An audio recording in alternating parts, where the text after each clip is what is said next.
Muito bem, olha, o vice-presidente da República e ministro do Desenvolvimento da Indústria e do Comércio, Geraldo Alckmin, afirmou que o governo de Lula pretende aprovar a reforma tributária ainda em 2023. Alckmin foi o convidado de honra da primeira reunião da diretoria da Fiesp, a Federação das Indústrias do Estado de São Paulo, neste ano. O vice-presidente foi aplaudido pelos líderes empresariais quando reiterou que o governo federal decidiu manter a redução de 35% no imposto sobre produtos industrializados, mais conhecido como o IPI, da maioria dos itens fabricados aqui no país. Nós vamos ouvir um trecho desse discurso, dessa fala de Geraldo Alckmin, hoje pela manhã. Já tem duas PECs bastante discutidas, bastante maduras, que podem ser aperfeiçoadas, mas eu diria que a reforma tributária, ela é central. Ela pode fazer o PIB crescer.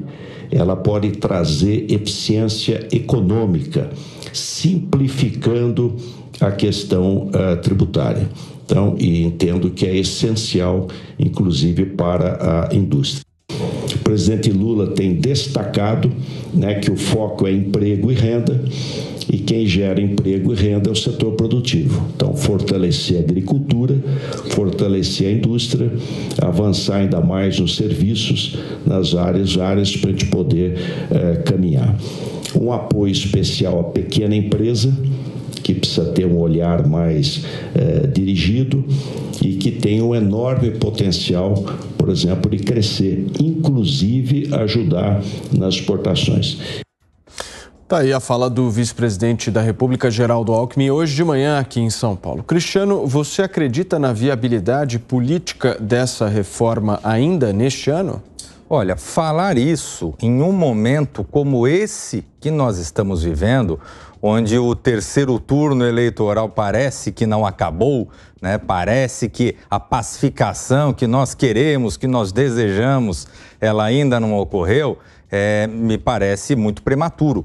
É evidente que o vice-presidente e ministro Geraldo Alckmin, ele tem que movimentar o jogo, movimentar o time, já começar a botar o time em campo, porque se ele for esperar a pacificação para daí começar a se movimentar, aí realmente que não vai acontecer nada, não vai aprovar nada esse ano. Então, ele está certo, ele tem que ser o otimista, ele tem que ser o animador. Agora, de fato, o momento, ele não demonstra essa tranquilidade que geralmente é habitual no início dos mandatos. Geralmente o primeiro ano de governo é o momento de tranquilidade, é o momento onde você tem uma base mais sólida, onde o presidente está mais bem visto nas pesquisas de opinião e acaba podendo aprovar esse tipo de matéria complexa. Vamos aguardar para ver se, a partir do mês que vem, com o novo Congresso assumindo, analisar como vai ficar a questão das presidências das casas e tudo mais,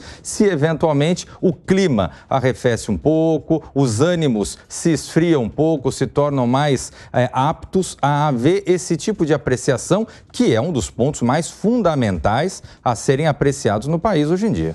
Serrão, o vice-presidente Geraldo Alckmin aparece na Fiesp num momento bem delicado da entidade, Há uma disputa interna forte.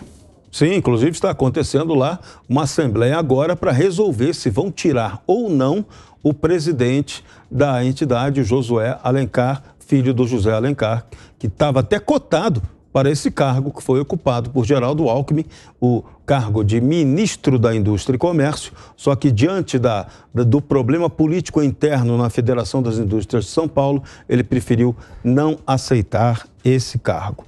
Agora, o Alckmin fez o discurso correto, pragmático, falou o que tem que ser falado. O problema é viável fazer uma reforma tributária agora? O problema é a condição política. Primeiro é preciso saber se o governo Lula vai se relacionar bem com o Congresso, se ele quer focar nisso, se é prioridade real dele, reforma tributária, debater o assunto com seriedade. Quando a gente vê aí a base do governo aí falando, não, vamos fazer a CPI para apurar a baderna. Se você botar o Congresso para perder tempo com a apuração de uma CPI que será absolutamente inútil. A CPI não vai levantar nada nessa situação.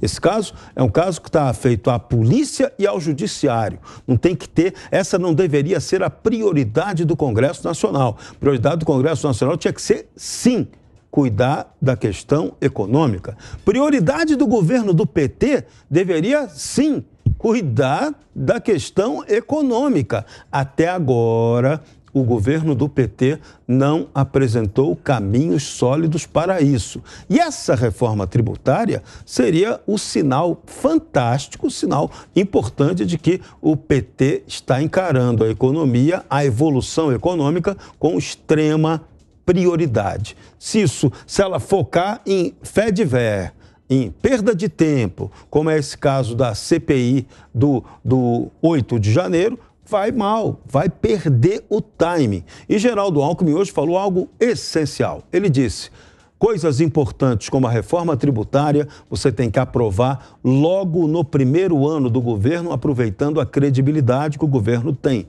Só que esse governo já começa esquisito, começa tenso demais politicamente e, repito, se Lula não definir que ele quer calma com o Congresso, o pau vai comer e ele não vai conseguir governar. E aí abre um caminho que pode ficar aí. Geraldo Alckmin já preparar seu aquecimento para eventualmente substituir o titular que pode desagradar a oposição parlamentar. Ô Piperno, o Alckmin falando que reforma trabalhista e reforma previdenciária não são reformas que serão revogadas nos governos do PT. Mas Lula não tem essa posição, né? Paulo, bom, primeiro em relação então ao 8 de janeiro... Me explica um pouco, Piperno, sem sair pela tangente. Não, de forma alguma, só para completar o raciocínio, eu acho que o governo tem que se empenhar sim para prender, para punir os cangaceiros políticos que tentaram um golpe de Estado. Ninguém foi lá fazer um tour, né, pelas sedes dos poderes. As pessoas foram para derrubar os poderes. Foram pagas para isso, receberam transporte, alimentação, enfim. Bom, em relação a essa pergunta que você fez, depois eu vou chegar na reforma tributária, olha, você vai se lembrar, o ano passado, mas muitas e muitas vezes aqui, que eu disse o seguinte: ora, por acaso alguém sabe, alguém conseguiria me explicar a posição do Lula na campanha sobre a reforma trabalhista? O Lula em algum momento, porque olha, se falou em revogaço, se falou em mudança, em anulação, em revisão, se falou um monte de coisa.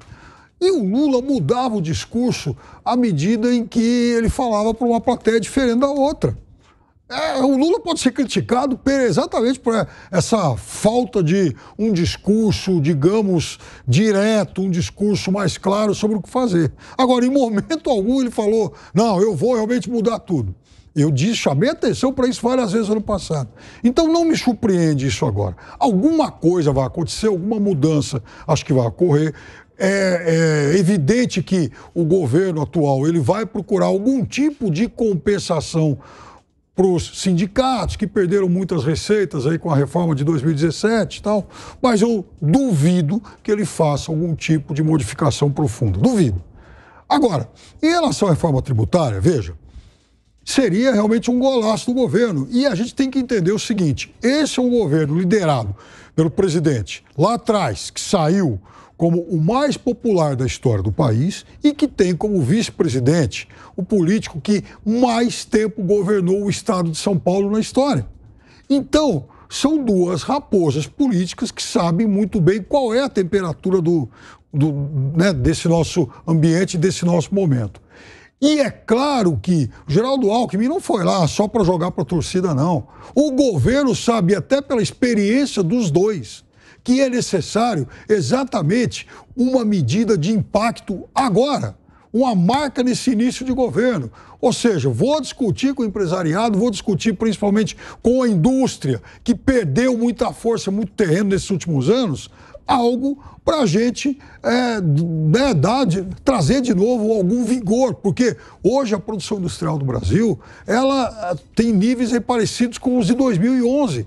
O Brasil voltou no tempo. A indústria do Brasil, ela perdeu muito espaço, inclusive participação mundial, em todos os setores. E é necessário trazer de volta a força dessa indústria, porque indústria significa desenvolvimento, riqueza e valor agregado. E isso, lá na ponta, também significa empregos mais qualificados. Agora, Piperno, do ponto de vista da participação de Geraldo Alckmin, não foi apenas para dialogar com o empresariado, né, com a indústria, foi também para fazer um gesto político em direção ao atual presidente da entidade, né? Justamente por essa crise, a crise aqui que o Serrão trouxe, uma crise, uma disputa muito forte interna lá. E hoje, né, Serrão, o Serrão tem mais detalhes dessa história. Hoje foi convocada uma assembleia justamente questionando agora, o mandato do atual presidente. O Paulo Scaff fez isso 2 meses atrás. Perfeitamente, mas que existe e detém de uma força política razoável ali dentro da Federação das Indústrias do Estado de São Paulo. Ou seja, a participação de Alckmin hoje ela não é apenas um diálogo com a indústria, ele é um movimento político também, né? Sim, mas também indica que Alckmin também quis mostrar que o papel dele no governo tem importância. Ele fez a liderança política. Semana passada tivemos o ministro da Fazenda, Fernando Haddad, fazendo anúncio de medidas que foram vistas com muita timidez pelo mercado. E o que Alckmin tentou fazer hoje foi exatamente falar aquilo que o mercado quer ouvir. Reforma tributária, é diminuir imposto. Então, ele foi dar o recado político, muito mais até do que ir lá ser solidário ao Josué. O Alckmin foi cuidar da vida dele, foi mostrar que ele é alguém com capacidade de liderar, de estabelecer esse elo político, porque o debate vai depender de uma conversa do empresariado, que também tem que tomar vergonha e focar em solução econômica, e com o Congresso. Tem lá 2 propostas de reforma tributária, só que a porcaria não anda. Não anda por quê? Não anda porque os políticos não querem saber disso. Eles não encaram isso como prioridade. Então, insisto no que eu falei, se o governo ficar perdendo tempo, botando o Congresso, vamos fazer CPI para detonar o Bolsonaro, em vez de botar a base, focar na política econômica, vamos incentivar o Congresso, vamos fazer um checkmate do Congresso para resolver a questão econômica, ele muda o jogo. Agora, se ele for para a discussão errada, o azar é dele, governo, e, por extensão, nossa população brasileira.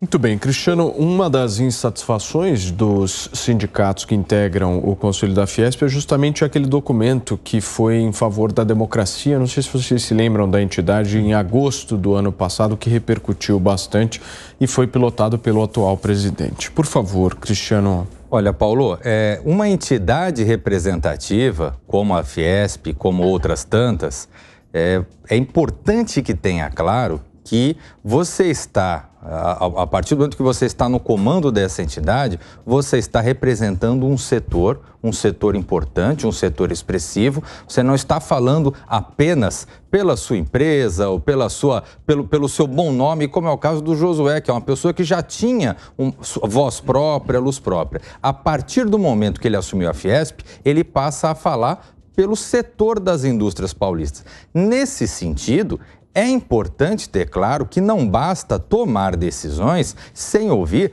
a base da entidade. E o que parece é que uma série de entidades que compõem a base da entidade acabaram vindo com essa questão, trazendo à tona essa questão, não se vendo representadas pela entidade. E quando se fala de um processo eleitoral dentro de uma estrutura sindical, de uma estrutura representativa, o que vale é voto na urna. Então, não adianta se você tem um discurso bonito, mas se você não tem voto suficiente para manter aquela representatividade. Então, me parece esse o foco. Não dá para uma entidade representativa fazer política de acordo com o interesse ou de acordo com a visão de determinado segmento que está no comando, sem que isso reflita a posição majoritária da entidade. Paulo Scaff conseguiu permanecer por mais de 10 anos à frente da Fiesp. Por quê? Porque ele foi muito hábil durante esse período em ouvir, em dialogar, em manter uma liderança sobre os sindicatos que compõem a base de representação da Fiesp. Então, faltou ao que parece, para o presidente Josué, esse jogo de cintura, essa visão. Vamos aguardar agora como é que anda o resultado dessa Assembleia de hoje. Você me pediu, Piperno, por favor? Eu pedi, porque, em cima até disso que o Cristiano falou, o Paulo Scaff conseguiu reunir, de fato, principalmente os pequenos sindicatos. Então, vamos lá, o sindicato da Panificação, por exemplo. Esse vai fazer oposição ao atual presidente. Então, são vários pequenos sindicatos, mas que são numericamente a maioria, né? Os grandões ficam com o atual presidente. Mas é curiosa essa regra, né? Sim. Aí, porque se você for analisar um sindicato, por exemplo, de vidro, tem o mesmo peso de um sindicato de boné específico para gatos. Vai Sim. imaginar. O voto é o mesmo ali, né? Exatamente. Agora, Paulo, tem um outro aspecto político muito importante nisso, né? À medida em que o Alckmin vai lá, então ele reforça esse apoio ao presidente da Fiesp, fala em reforma tributária e quando o Alckmin diz que o governo vai enviar ao Congresso uma proposta de reforma tributária, ou quer que essa reforma tributária ocorra o mais breve possível, ele também está dizendo o seguinte: olha, eu estou passando a bola lá para o Congresso. Então, eu estou apoiando isso. Vocês agora também cobrem os congressistas que vocês ajudaram a eleger. Porque a bola, de fato, está com eles agora. O governo tem interesse nessa matéria e nem é porque o governo é bonzinho e tal, ou ideologicamente, aliás, esse governo comunista, né, não é exatamente ideologicamente comprometido com isso, né? Claro que não estou falando sério, mas o fato é que para o governo, né, um governo eleito sob alguma suspeita ideológica e tal, aprovar isso seria um golaço. E o governo mostrando que ele tem todo o interesse em, de fato, aprovar esse ponto tão importante, o governo está transferindo, então, essa responsabilidade. Ele está dizendo o seguinte: olha, se essa reforma não passar, não é mais responsabilidade minha. Eu tenho todo o interesse que seja aprovada. Agora, cobre do Congresso. Agora, qual é o maior paradoxo que Geraldo Alckmin vai ter de enfrentar? Ele é vice-presidente da República e ministro da Indústria e Comércio, aquele ministro que não pode ser demitido. Isso é uma complicação grande. Vai lá. Mas, ministro, qual é a política industrial que a sua coligação, Lula, Alckmin, PT e companhia, estão propondo? Qual é a clareza disso? Até agora não temos, não sabemos qual é. A desconfiança é que quem pode hoje investir em indústria no Brasil é a China. É o capital chinês quem tem interesse em entrar aqui, inclusive utilizando a bela ideia, a ideia que deu certo lá, que são as zonas especiais de exportação. Já há empresas chinesas aqui no Brasil operando dessa forma e eles querem ampliar isso ainda mais. Agora, de que forma isso aí combina com as nossas indústrias brasileiras? Como é que o industrial brasileiro vê a concorrência direta com a China? Lembrando também que o vice-presidente da República do Brasil é quem estabelece a relação diplomática direta para acordos comerciais com a República Popular da China. Então, olha o tamanho da bomba, do paradoxo que está na mão do Alckmin. Ele tem que ter uma política industrial para dizer qual é. Os empresários brasileiros também têm que dizer qual é. E o chinês, que está negociando com o Alckmin, tem uma ideia exata do que eles querem fazer.